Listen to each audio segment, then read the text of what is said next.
Well, so I did an internship on Wall Street with an investment bank, and I essentially started the recruiting process along with the full-timers the previous October, and I followed two parallel paths to try and secure an internship. One, I did attend just about every Anderson-sponsored event. A lot of formal recruiting efforts are focused on the business school, so you'll have the Anderson grads coming back to Anderson to recruit for their firms. So I certainly attended all of those things. And then I also, in parallel to that, burned up the email and the cold call lists from my undergrad network, anyone who I'd known or had the same undergrad experience as I had. So essentially academy guys. I was emailing them, I was cold calling them, I was asking, hey, I'd buy a ticket to New York City a month ahead of time, and then I'd have the pressure on myself to line up, 3 or 4, coffees with guys and try to network that way. And I really found that using those parallel processes was incredibly effective, because folks within the bank that knew me from one network would talk to me from someone who'd met me from another network, and that turned out to be a really powerful way to express my interest in that firm. Yeah, and if I can interrupt, Mike bought a ticket to go out to New York to visit an investment banker, and he didn't want to tell the guy, hey, I can only come out and meet you on Friday the 23rd. And so he gave the guy 3 different dates of I'm available this date and this date, even though he was only coming in town for one of the 3 dates.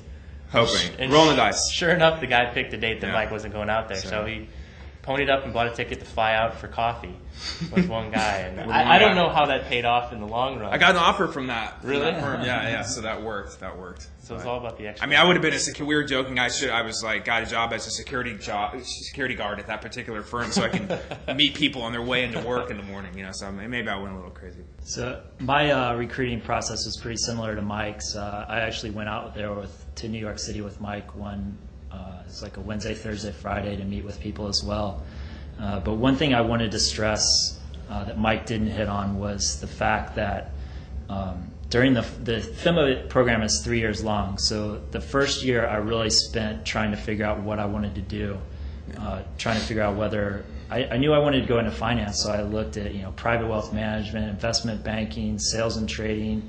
I even looked at consulting and just tried to figure out exactly what I wanted to do. Then the second year is when recruiting hits hard, right when you step on campus. All the big firms are coming onto campus to start their recruiting, and that's when you have to know what you want to do. So I decided during my first year. Then the second year I just hit the recruiting for sales and trading hard. It was probably more rigorous than the actual academic experience here, because I was on the computer every day emailing people. I was coming up here for corporate events almost every night from work. I'd get in my car after work in my military uniform, and I'd change in the parking lot downstairs into my suit and come up here for the event. So it was pretty stressful, but luckily it worked out for all of us. And I just think that's one way that FEMBUs can gain an advantage over full-time students, is the fact that we can use that first year to figure out what we want to do before the second year recruiting process starts. I think that's huge. Full-time students show up day one and they have to have a resume ready and hit the ground running. And especially coming from my background in the military, not knowing about business, not knowing about kind of the real world, how things operate, no concept of profit or loss. I had no idea what I wanted to get into. I didn't know what direction I wanted to go, and I really didn't know what opportunities were out there even. Whereas these guys kind of knew they wanted to go into finance. To me, any door was open, and it was just a matter of finding out what things kind of fit with my personality and what I could go after.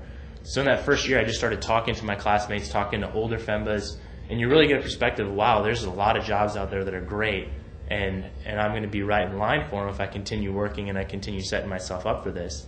So I pursued multiple venues as they did. I went through, recruiting on campus.